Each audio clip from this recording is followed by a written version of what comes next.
হীরালাল নিজের গ্রামের প্রধান ছিল। ওর দুটো মেয়ে ছিল, করিশ্মা আর নবীনা। বড় মেয়ে করিশ্মা সবসময় নিজের ঘরে বন্ধ থাকত। রবিনা, তোর বড় বোন পেতনি নাকি? ও সবসময় ঘরের ভেতরে বন্ধ থাকে। রবিনাকে যখন গ্রামের মেয়েরা খ্যাপাতো তখন ও নিজের মা বাবার কাছে গিয়ে বলতো, মা বাবা, করিশ্মা আমার সাথে কেন খেলা করে না? আপনারা ওকে স্কুলেও পাঠান না। আমাকে রোজ স্কুলে একাই যেতে হয়। ও সব সময় ঘরের ভেতরে কেন বন্ধ থাকে? গ্রামের লোকেরা বলে যে ও নাকি পেতনি। তো পেতনি নয় আমার সোনা, তুমি বাইরে গিয়ে খেলো। ওর শরীর ঠিক থাকে না, তাই ও রুমে বন্ধ থাকে। রবিনা যখন চলে যায় তখন হীরালালের বউ হীরালালকে বলে, এইভাবে কতদিন অবধি আমরা করিশ্মাকে বন্ধ করে রাখবো? কোনো না কোন দিন তো লোকেরা ওর আসল জিনিসটা জেনেই যাবে। ভালো হতো যে আমরা ওকে জন্মই দিতাম না। যেটা হয়ে গেছে সেটা নিয়ে তুমি চিন্তা করো না। মিরাপুর গ্রামে একটা জাদুকর বাবা থাকে, উনি হয়তো কিছু একটা করতে পারবেন। কালকে আমি করিশ্মাকে ওনার কাছে নিয়ে যাচ্ছি। পরের দিন হীরালাল করিশ্মাকে নিয়ে জাদুকরের কাছে যায়। কি সমস্যা হয়েছে বাবা? এই মেয়েটার হাত কেন বেঁধে রেখেছিস? সমস্যা এটা হলো বাবা, এ যে জিনিসটা ছুঁয়ে ফেলে সেটা বরফ হয়ে জমে যায়। এই জন্য ভয় পেয়ে আমরা একে কামরার ভেতরেই বন্ধ করে রেখেছি। গ্রামে যদি ও কোনো মানুষকে ছুঁয়ে ফেলে তাহলে ও বরফ হয়ে যাবে। বাবা, আমি তো এর হাত ঠিক করতে পারবো না, কিন্তু আমি তোমাকে একটা ব্যবস্থা দিতে পারি। তুমি তোমার মেয়েকে এই হাত মোজা পরিয়ে দাও, এটা জমবে না। এটা পরার পরে এক বাড়ির বাইরে যেতে অবশ্যই পারবে। করিশ্মা হ্যান্ড গ্লোভস পরে খুব খুশি হলো, কারণ ও এখন যে কোনো জিনিসকে নিজের হাতে ধরতে পারবে। মা, তুমি বাইরে যেতে পারো, কিন্তু এই ব্যাপারটা কাউকে বলবে না, না হলে সবাই তোমাকে ভয় পাবে। এটা কি হতে পারে? তাহলে তোমার হয়তো সুযোগের সদ্ব্যবহার করতে পারে। করিশ্মা নিজের ছোট বোনের সাথে খেলতে শুরু করে। ও বাজারে গিয়ে ঘোরাফেরা করাও শুরু করে দিল। কেউ যদি ওকে হ্যান্ড গ্লোভসের ব্যাপারে জিজ্ঞেস করতো তখন ও বলতো হাত পরিষ্কার থাকে, সেই জন্য হ্যান্ড গ্লোভস পরে। প্রধানের বড় মেয়ের ছোটবেলা থেকেই কেউ দেখেনি। যখন ও বাইরে বেরোতে লাগলো তখন লোকেরা তার সৌন্দর্য দেখে মন্ত্রমুগ্ধ হয়ে গেল। গ্রামে ওর সুন্দরতার ব্যাপারে কথাবার্তা হওয়া শুরু হলো, কিন্তু এখন সবাই করিশ্মার ব্যাপারে চর্চা করতে লাগলো। প্রধানের বড় মেয়েকে দেখেছো? কত সুন্দর মেয়ে, আমি তো পুরো জীবনে দেখিনি। নিজের হাতের সুন্দরতা বাঁচানোর জন্য ও তো হ্যান্ড গ্লোভস পরে। ভুরি গ্রামের লোকেদের কথা শুনে খুব রেগে যায়। হাতের সুন্দরতা বাঁচানোর জন্য হ্যান্ড গ্লোভস পরে? এরকম তো নয়। হাতের খারাপ অবস্থা ঢাকার জন্য হ্যান্ড গ্লোভস পরা হয়। ওর হ্যান্ড গ্লোভস তো আমি খুলেই ছাড়বো। ভুরির জন্মদিন সামনেই ছিল। ও নিজের জন্মদিনের আমন্ত্রণ দিতে করিশ্মার বাড়িতে পৌঁছায়। করিশ্মা, কালকে রাতে আমার জন্মদিনের পার্টি আছে, তুমি নিশ্চয়ই আসবে। আসবে তো? দেখো, না করো না কিন্তু, প্লিজ। আমি আসবো। রাত্রি করিশ্মা ভুরির বাড়িতে পৌঁছায়। ভুরি কেকে প্রথম থেকেই কিছু মিলিয়ে দিয়েছিল। করিশ্মা যখনই কেক খেলো তখন ও অজ্ঞান হয়ে গেল। যখন ওর জ্ঞান ফিরল তখন ও বিছানায় শুয়েছিল আর ওর হ্যান্ড গ্লোভস গায়েব ছিল। আমার হ্যান্ড গ্লোভস কোথায় গেল?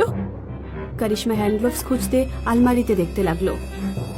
যখনই ও আলমারিতে হাত লাগালো আলমারি বরফ হয়ে যায়, আর দরজায় হাত দিলে দরজাও বরফ হয়ে যায়। করিশ্মা জানালা থেকে লাফিয়ে বাইরে যায়। তুমি কি এটাই খুঁজছো, তাই না? হ্যাঁ হ্যাঁ, আমি ওগুলোই খুঁজছিলাম। আমার হ্যান্ড গ্লোভস দিয়ে দাও। না, করবো না। আমার হ্যান্ড গ্লোভস দিয়ে দাও, আমি নয়তো খুব প্রবলেমে চলে আসবো। না, দেব না, তুই এইভাবেই বাড়ি যা। করিশ্মা নিজের হ্যান্ড গ্লোভস নেওয়ার জন্য হাত সামনে বাড়ায়। ভুরি নিজের হাত পেছনে করে নেয়। করিশ্মার হাত ভুরিকে ছুঁয়ে নেয়। ভুরি বরফে পরিণত হয়ে যায়। গ্রামের একজন মহিলা এই সব কিছু দেখে নেয়। করিশ্মা, এটা তুই কি করলি? মহিলাটি চিৎকার করতে শুরু করে। শোনো শোনো, গ্রামবাসীরা, করিশ্মা পেতনি, ও না ভুরিকে বরফ বানিয়ে দিল। করিশ্মাকে ওখান থেকে পালাতে হলো। দৌড়তে দৌড়তে ও জঙ্গল পার করে নদী কিনারে পৌঁছায়। ওখানে ও একটা ছেলেকে দেখতে পায়। তুমি কি নদীর ওপারে যেতে চাও? তুমি চাইলে আমার নৌকাতে বসতে পারো। ঠিক আছে, আমি তোমার নৌকায় বসে যাব, কিন্তু আমার থেকে দূরে থেকো, কারণ আমার একটা অন্য রকমের রোগ আছে। তুমি কি করো?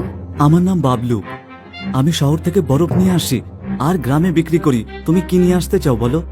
আমি যে জিনিসে হাত লাগাই ওগুলো বরফ হয়ে যায়। আচ্ছা, এই ব্যাপার।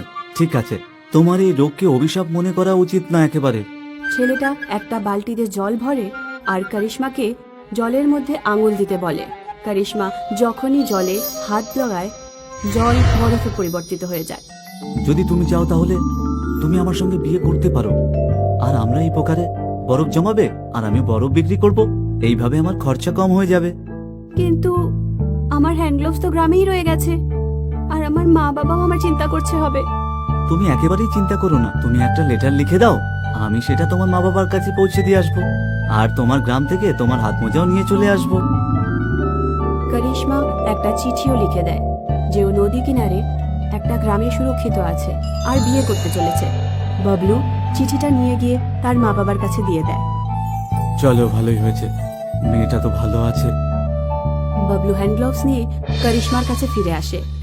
করিশ্মা আর বাবলু বিয়ে করে নেয় আর খুশি খুশি নিজেদের জীবন যাপন করা শুরু করে। এক গ্রামে খুশবু নামের একটা মেয়ে বাস করত।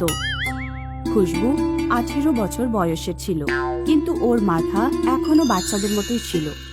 চাই আমার ঘোড়া টুক টুক টুক, কোথাকার বর আর কোথায় বা তুই? আরে খুশবু, তুই এখানে খেলছিস? ছেলের বাড়ির লোকেরা তোকে দেখতে আসছে। ওরা যদি জানতে পারে যে তুই এই বয়সেও খেলনা নিয়ে খেলা করিস, তবে তোর বিয়ে কি করে হবে? চল তাড়াতাড়ি তৈরি হয়ে নে, আর ছেলেদের বাড়ির লোকেদের সামনে একেবারে চুপচাপ থাকবি।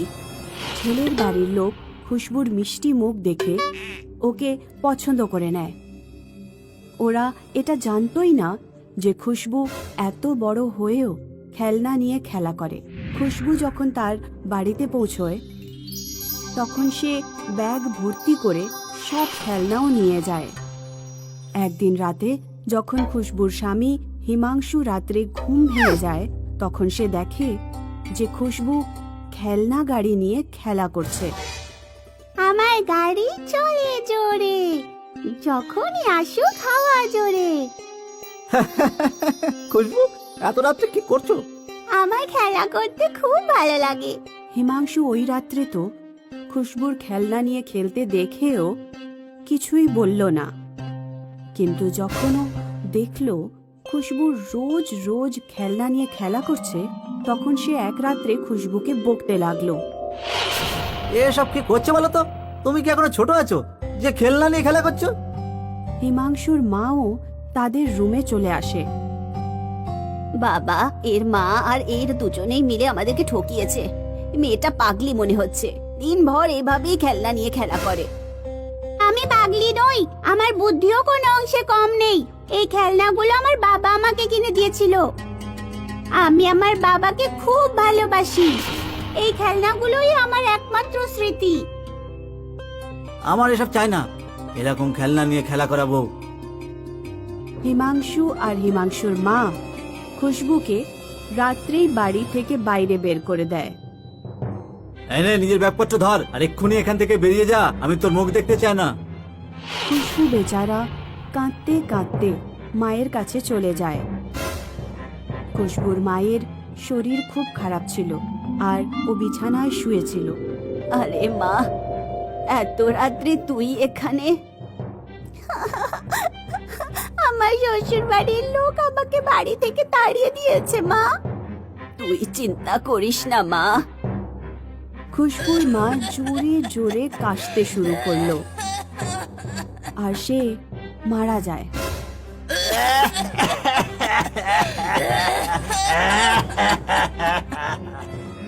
মা, মা, ওঠো না মা। তুমি আমাকে এইভাবে একা ফেলে যেতে পারো না। খুশবুর মা খুশবুর বিয়েতেই সবকিছু খরচা করে দিয়েছিল, আর সেই জন্য ওদের বাড়িতে টাকাও ছিল না আর না খাবার জন্য কোনো খাবার। মা, মা নেই, আমার বাবাও নেই। আমার শ্বশুর বাড়ির লোকের আমাকে বাড়ি থেকে তাড়িয়ে দিয়েছে। আমি আর বেঁচে থেকে কি করব? খুশবু নিজের সব খেলনা নিয়ে একটা শুকনো কুয়োর দিকে আত্মহত্যা করতে পৌঁছে যায়। ওখানে লাফিয়ে পড়ে, কিন্তু কুয়োতে একটা রাক্ষস ওকে ধরে নেয় আর ওকে বাঁচায়। ভয় পাস না, আমি তোকে কিছু হতে দেব না। আমি একটা ভালো রাক্ষসী। তোর মতোই আরো অভাগী মেয়েরা এই কুয়োতে ঝাঁপিয়ে আত্মহত্যা করার চেষ্টা করেছিল, কিন্তু আমি ওদেরকে বাঁচিয়েছি। এখন তুই বল, তুই কেন মরতে চাইছিস? খুশবু রাক্ষসীকে নিজের সব ঘটনা বলে। আমি তোর মা বাবাকে জ্যান্ত তো করতে পারবো না, কিন্তু মা, আমি তোকে একটা ভালো জীবন দিতে পারবো। তোর খেলনা খুব পছন্দ না? এই নে জাদুই চাবি। এই চাবি তুই যেই খেলনাতেই লাগাবি, ঘুরিয়ে দিবি, ওই খেলনা আসল জিনিসে রূপান্তরিত হয়ে যাবে। কিন্তু মনে লোভ যেন আনিস না। যেই জিনিসগুলোর দরকার ওই জিনিসেই চাবি লাগাস। রাক্ষসী খুশবুকে কুয়ো থেকে বাইরে বার করিয়ে দেয় আর ভেতরে চলে যায়। খুশবু ঘোড়ার খেলনায় চাবি ঘোরায়, চাবিটা ঘুরিয়ে দেয়। তখনই খেলনা সত্যিকারের ঘোড়া হয়ে যায়। খুশবু ঘোড়ায় বসে ঘরে পৌঁছায়। বাড়িতে পৌঁছে ও নিজের খেলনার মধ্যে চাবি ভরে, আর ওই ছেলেটাও সত্যিকারের ছেলে হয়ে যায়। খুশবু তার সঙ্গে বিয়ে করে নেয়। থাকার জন্য ঘর আছে আর জীবন সাথীও, শুধু রোজগার করার উপায় চাই। খুশবু নিজের বরের সঙ্গে কিছুদিন খেতে গিয়ে খেতি করতে শুরু করে। যখন কিছু টাকা জমা হয়ে যায়, তখন ওরা একটা খেলনার দোকান খুলে দেয়। খুশবু আর তার বর দোকান চালাতে শুরু করে। ওদের জীবন খুব সুখী সুখী কাটছিল। আর অন্যদিকে একদিন খুশবুর প্রতিবেশী একজন মহিলা যমুনা হিমাংশুর বাড়িতে পৌঁছয়। তোমরা নিজেদের যেই বউকে বাড়ি থেকে বাইরে বার করেছিলে, ও একটা জাদুই চাবি পেয়ে গেছে, যেটা দিয়ে ও যে কোনো খেলনায় ঢোকালেই ওটা সত্যি সত্যি হয়ে যায়। তোমাদের বউয়ের ঘরে আমি টিভি, ফ্রিজ, ওয়াশিং মেশিন সব কিছু দেখে এসেছি। আর পুরো গ্রামে এত আইটেম কার বাড়িতে আছে? হিমাংশু ভাবতে থাকে যে যদি ওই চাবি কোনো রকমে ও পেয়ে যায় তাহলে খুবই ভালো হয়। এক রাত্রে হিমাংশু খুশবুর বাড়ির ছাদে গিয়ে চড়ে যায়। ও টালি সরিয়ে খুশবুর বাড়িতে ঢুকে যায় আর চাবি চুরি করে নেয়। হিমাংশু বাজারে গিয়ে একটা অনেক বড় খেলনার ঘর আর অনেক সুন্দর একটা পুতুল কিনে নেয়। এবারই তো মজা হবে। এবারই খেলনা ঘর থেকে আমি একটা বড় নতুন ঘর পাবো, আর এই সুন্দর গুড়িয়া হবে আমার নতুন জীবন সাথী, আমি যার সাথে বিয়ে করব। হিমাংশু যখনই খেলনার ঘরে বড় করার জন্য ওর মধ্যে চাবি লাগায়, খেলনার ঘর তো বড় হলোই না, কিন্তু ওর নিজের ঘর খেলনার মতো ছোট্ট হয়ে গেল। আরে এটা আবার কি হলো? তারপর হিমাংশু পুতুলের মধ্যে চাবি লাগায়। পুতুল আসলের পুতুল না হয়ে বরং ওর মা ছোট্ট হয়ে গেল। আরে মা! বাবা, এটা লোভের ফল বুঝলি। গিয়ে ওর চাবি ফেরত দিয়ে আয়, আর ওর কাছে ক্ষমাও চেয়ে নে। হিমাংশু খুশবুর পায়ে পড়ে ওর কাছে ক্ষমা চায়। তখন ওর মা আর ঘর দুটোই আবার ঠিক হয়ে যায়।